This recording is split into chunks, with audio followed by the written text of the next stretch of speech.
Hello, entrepreneurs. Welcome to NOBOSS TV Discussion 6. Let's get started. Now that you've refined your products and investigated the competition, we're going to use that information to build your product line. Ideally, you want to build a business, not just sell a product. Depending on one product to stay in business dramatically increases your risk for failure.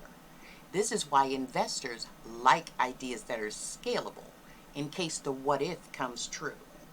Remember, your competitors are setting the tone in the marketplace right now. So when your business enters the market, you want to make an impact, get noticed, demand immediate attention.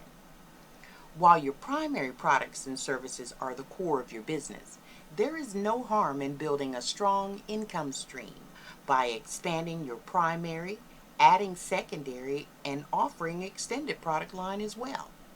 I want you to see your business in the bigger picture because products are easily duplicated and you already know what the competition is up to. So, your product line must support your business in two essential ways. It must offer your customers an experience with your business that makes them come back for more and tell others. When and if a product is no longer popular or out of season, it's because of your product line that you can seamlessly begin to promote other products you offer, allowing you to always be prepared for combat.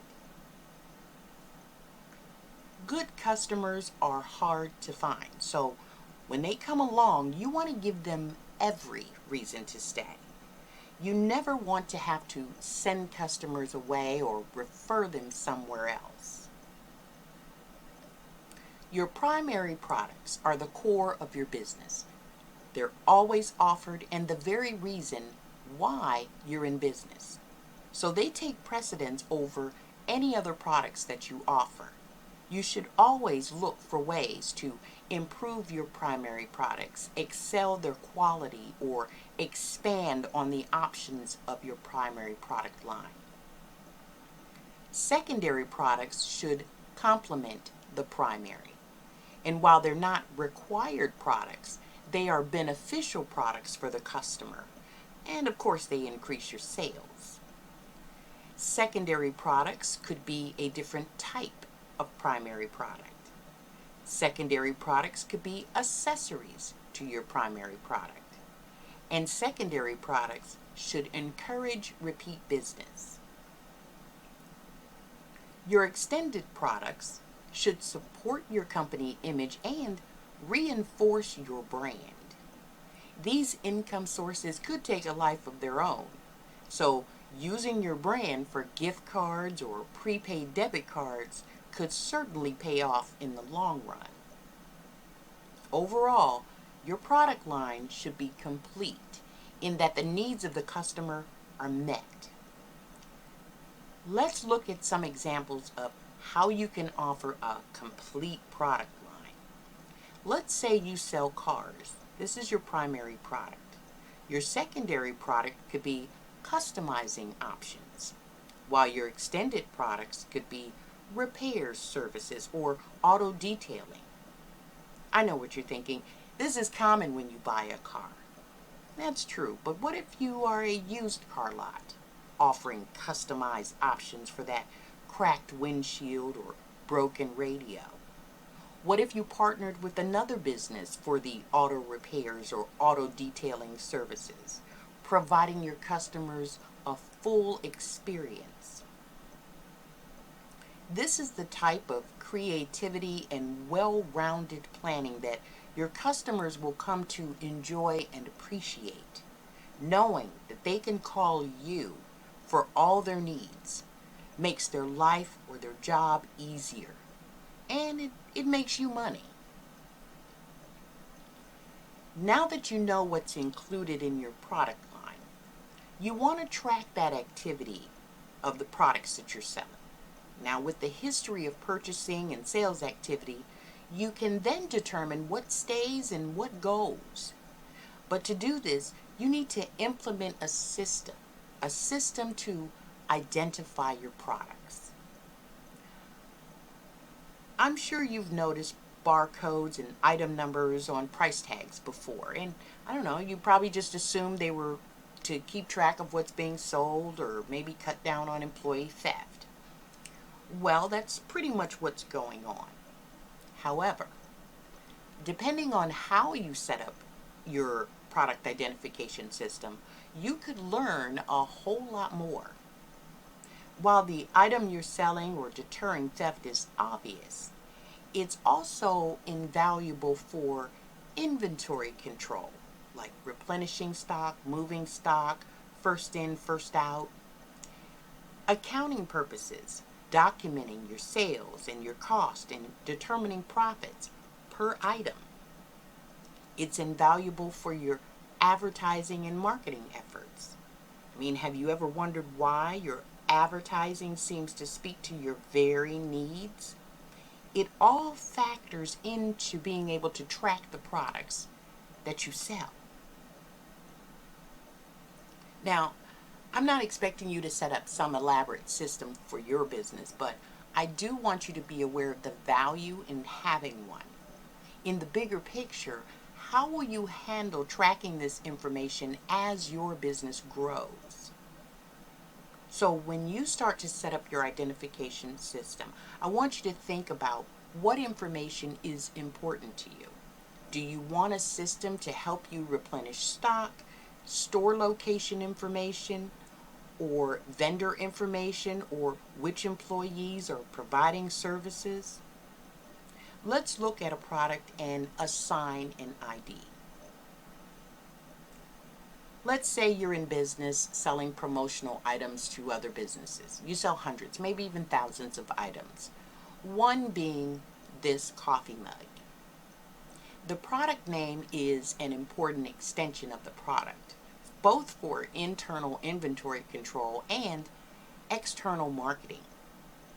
You may need a special name, especially if you are bundling products and providing a collection of individual products. Assigning an ID or short identifier for your product in an automating system makes organizing and analyzing your information much easier. And the most important uses are for inventory and accounting purposes. Now, for example, in manufacturing, if you assign an ID, you want to assign it to a finished product in manufacturing. If you're reselling merchandise, you want to rename the vendor ID. I'll tell you why. Because the vendor information allows the customer to bypass your business and buy direct. Or it tells the competition your source. And that's a no-no. If you're in the service business, it may represent the type of service or area of service. So this is where that assigned ID really shows its value.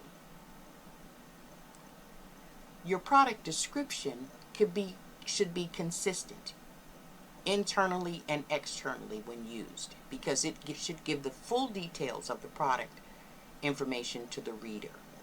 So it should not be misleading, and it should answer most of the potential questions that a customer would have.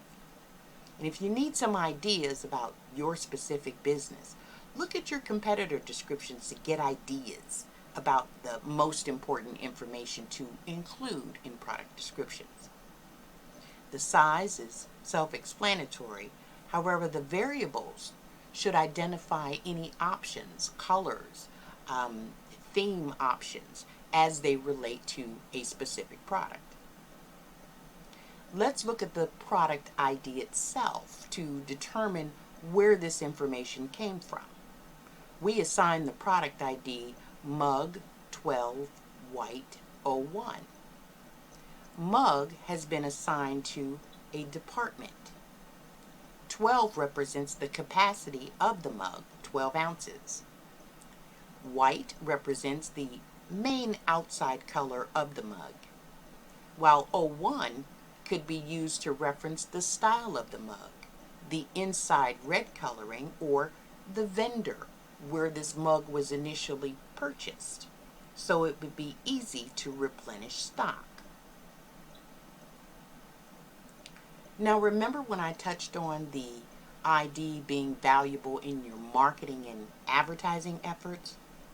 Good, because I want to talk to you about how that product ID and marketing ties together.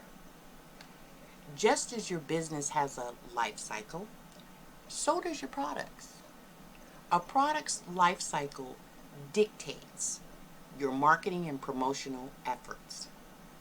Now, cycle periods are not engraved in stone, so it's up to you to determine which cycle your product is in, the length of each cycle, and the approach to handling each cycle appropriately.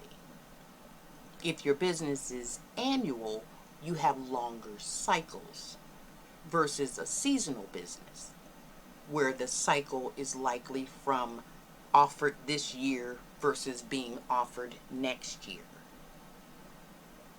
The introduction cycle is the testing phase. This is where you introduce your products, you promote heavily because you're launching your business. Now, you may want to discount your prices just to ignite interest, but during this testing phase, you want to look for indicators. Am I running out of stock on which items? Customer inquiries, what colors or sizes are they asking for? Your website analytics, high number of clicks or views on which pages, which items, what top keywords are being used, what sources are customers coming from, because you're running ads everywhere. Where's that click-through coming from? In your growth phase, you want to focus on expanding your product in the marketplace with new colors and variations, that information you've gained from customer inquiries. And it'll take some time to learn what your peak and slow seasons are for your business, because you need to gain history before you can evaluate the history. And I say that because for a new business, a reduction in sales doesn't mean that that product is not in demand. You're new. Now, if you were established, it could mean those items are seasonal choices for your customer, for example. But at that point, you would have to determine if the item is not selling well, will it be discontinued? If you don't want to continue the item, if you want to continue the item, maybe you can install a policy for providing them to the customer in a way that doesn't require your upfront investment. But the point is, you don't want to continue to invest in fruitless endeavors. So it is important to stop and look at those slow-moving items and make a decision. Mature. During this phase, you're pretty much just enjoying the fruits of your labor. This is the perfect time to consider how you can establish superiority over your competition, maintain customers, generate repeat sales, introduce new products, boost your customers' shopping experience, all to further differentiate you from the competition. Your customers are listening to you in this phase, and they thrive on convenience, so take advantage of it. Decline. You've tested your products over time, and you've analyzed your data, and you've determined that some of these products are just not pulling their own weight. You first need to determine which products those are and why they're not selling. Is it you and your business? For those products, your promotional spending should dissipate because sales have declined. Don't continue to support something that's not selling. Is it your customers? Are they applying stronger marketing efforts? Is this a peak season? Find out. And while it may mean you spending more money, you basically have two options. Budget the funds to increase your sales and marketing, or find a low-cost approach to yield equivalent results. This is one of those examples where that delicate balance of entrepreneurship comes into play that we talked about way back in discussion 1 or 2. And I want you to just briefly think about how you would handle this situation if it were your business. Hypothetically, you're in business for a year and you realize that your product isn't selling, one or two isn't selling. You've pretty much the same inventory from last year. How would you handle it? Now, if you're in the service business, you're not off the hook, because while you don't have to worry about the direct overhead of carrying inventory, what if you had hired help to perform specific services that customers are not requesting? What do you do about continuing to offer the service and the employee that you're paying? In summary, as you're setting up your product line, do not try to be the end-all be-all to your customers. It is common for a customer to ask for something you don't offer. You can't offer everything. So stay focused on what you do best, because attempting to spread yourself too thin just to make a sale can be a direct path to disaster. Sometimes you just have to say, we don't offer that at this time. If there is not a demand and you don't plan on offering it, you can't allow your business to reach beyond your means. If you're planning on offering it, then be honest and say something like, we've had requests for that and we're looking into offering it to you soon. Can I call you or email you when it's available? Never losing the connection with your customer, even though you may not provide something that they want right now. And you're gaining this information from your customer feedback. In closing, handling issues like this will be second nature to you. I mean, you remember the last time you started a new job, you didn't even know where the bathroom was located. So don't feel overwhelmed or get discouraged, because there really is no reason to. I truly believe you've got this. Go ahead in Workshop 1 and update with your primary, secondary, and any extended product services that you are thinking about. But I want you to also think about the reality of your product line. Don't try to cram everything in there. You're going to change the world with one product line. Think about the reality of your product line, the time frame for getting everything in place, and the cost for establishing it.